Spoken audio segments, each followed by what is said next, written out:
The headlines. Government waives off loan interest for the youths of the Learn and Earn program. Bhutanese residing in Jaigaon start moving to Phuentsholing. And Tibet interim office established. Well, Kuzankel and welcome. You're watching BBS News. My name is Chiku.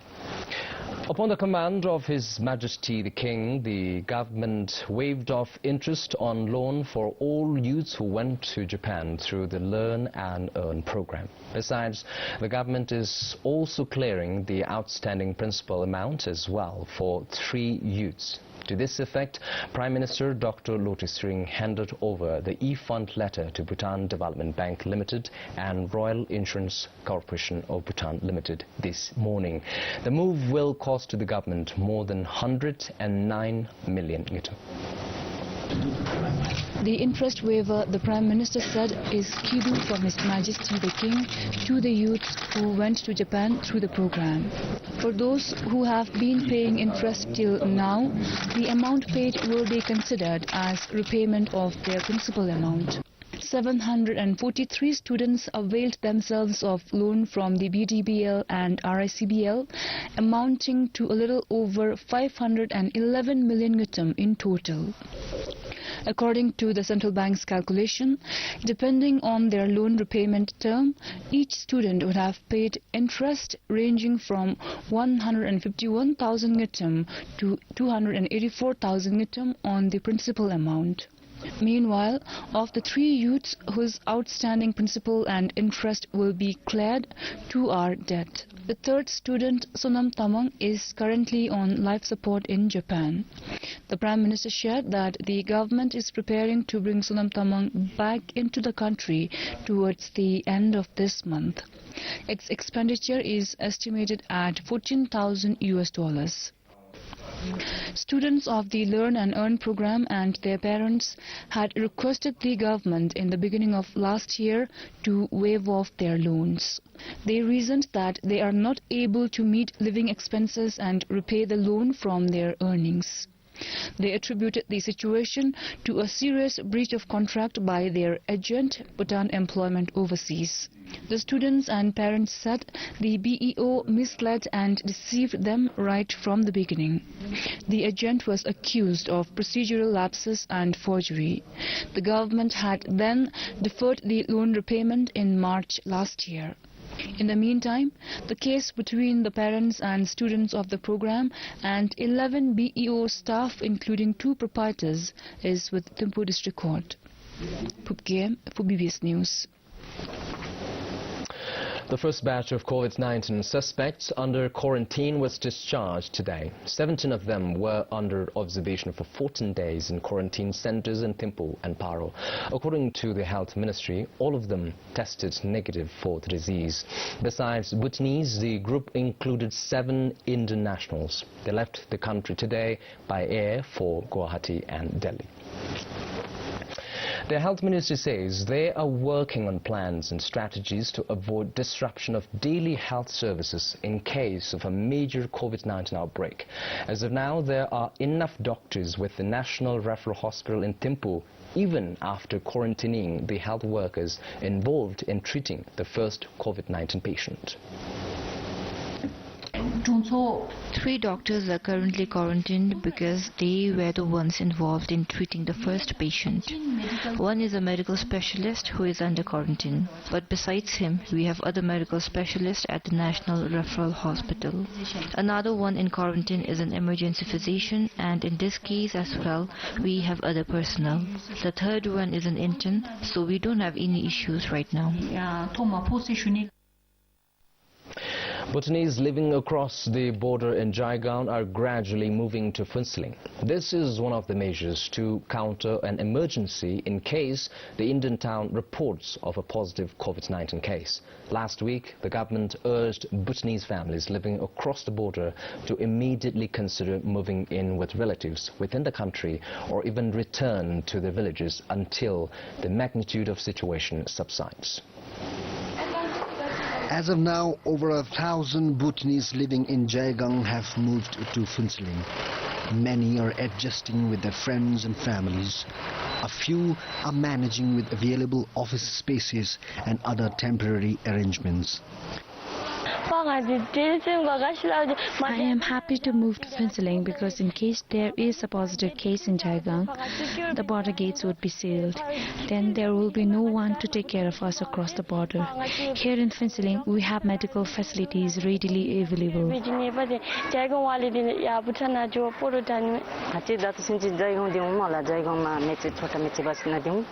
I live in Jaigang where the fear of coronavirus is widespread, although there is no positive case reported. But even if a single case is confirmed, I heard the border gates will be sealed. As a result, we will have a difficult time. Our children will not be able to attend school. Moreover, I have no relatives living in Phuentsholing. So for now, like many others, I went and registered my case with the Dungkhak administration.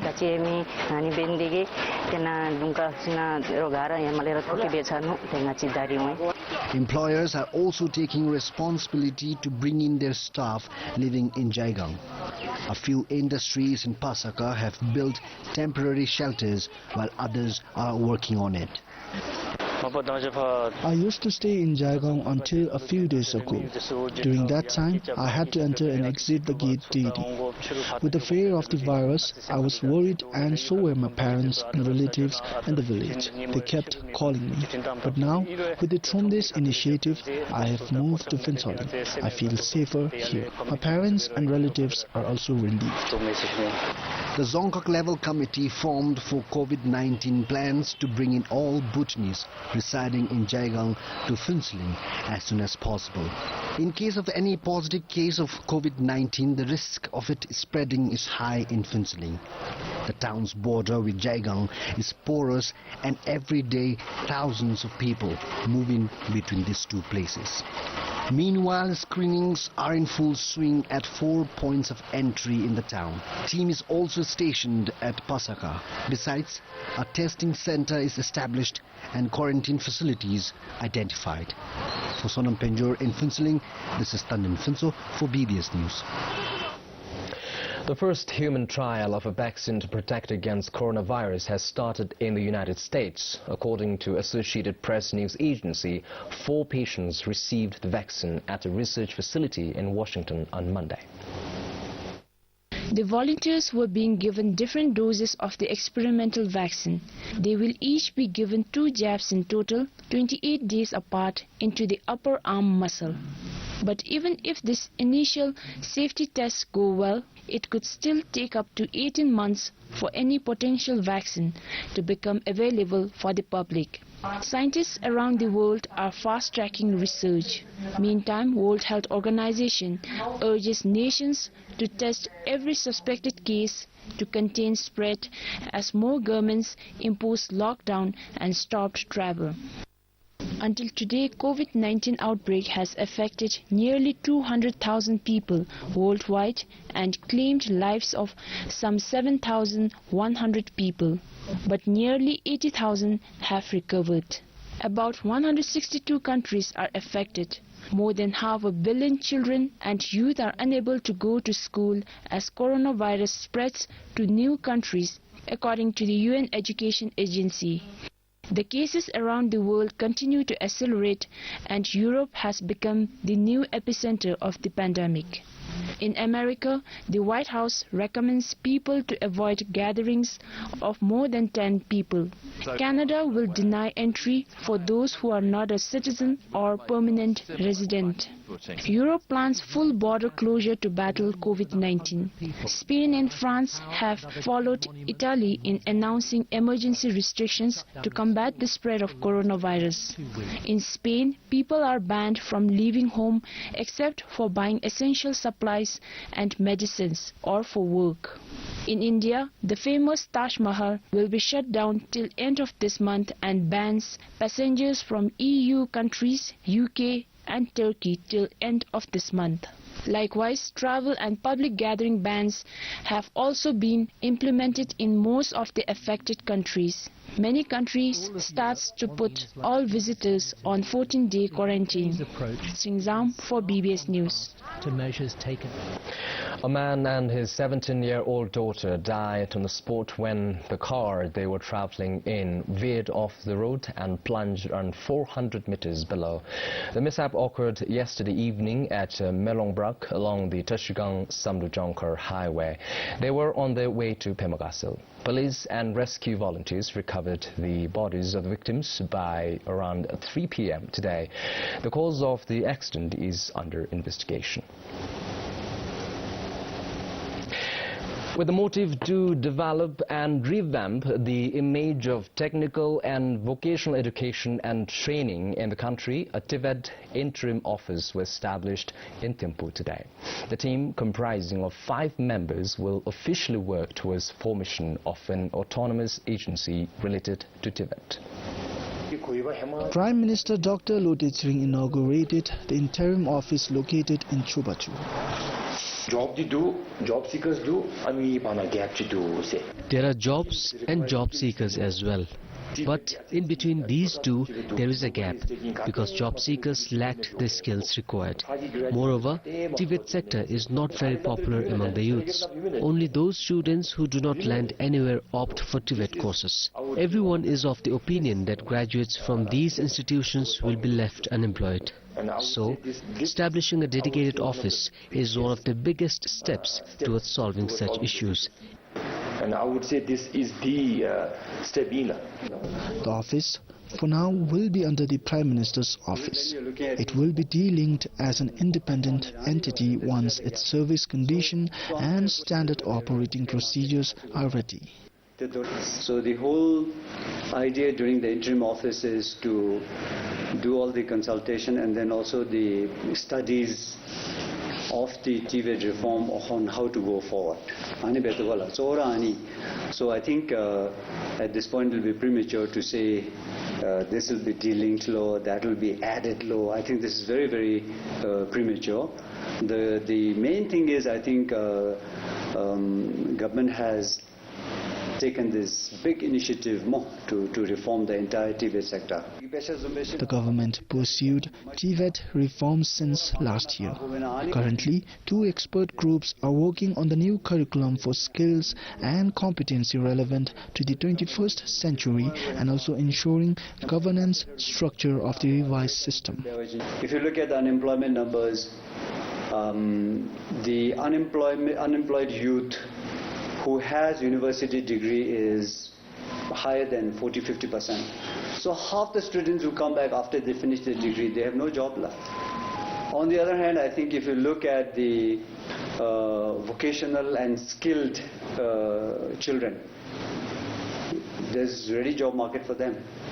So I think this is one of the things we need to really impress on parents and children, saying that, look, there is an opportunity for you to get skilled, not only get skilled, but get good salary.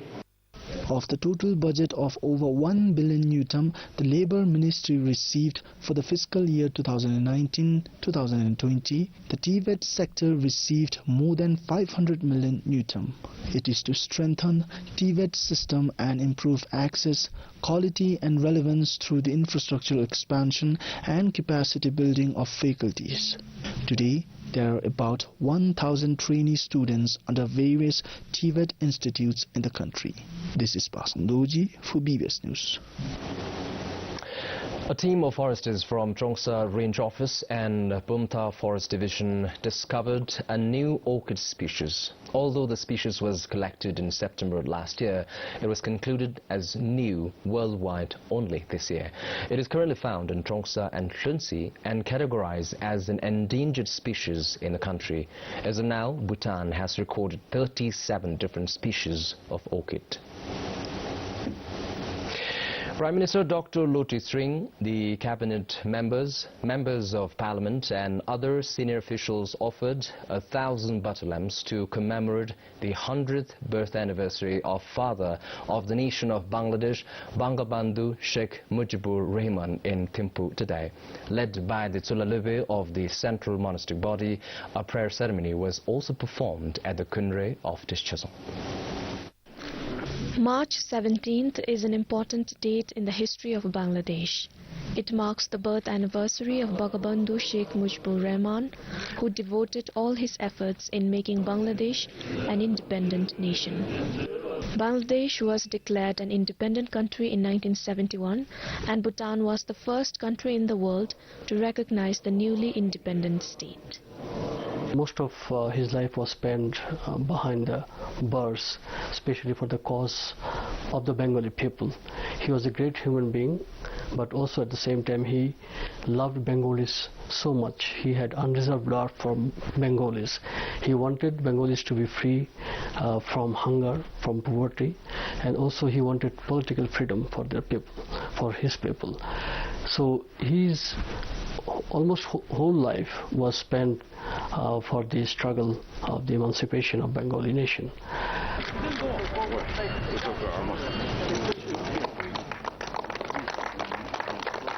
The Bangladesh Embassy in Thimphu also released commemorative postage stamps to observe the anniversary. Sunam Pem for BBS News. And now the recap of the headlines. Government waives off loan interest for the youths of the Learn and Earn program. Bhutanese residing in Jaigon start moving to Phuentsholing. And Tibet interim office established.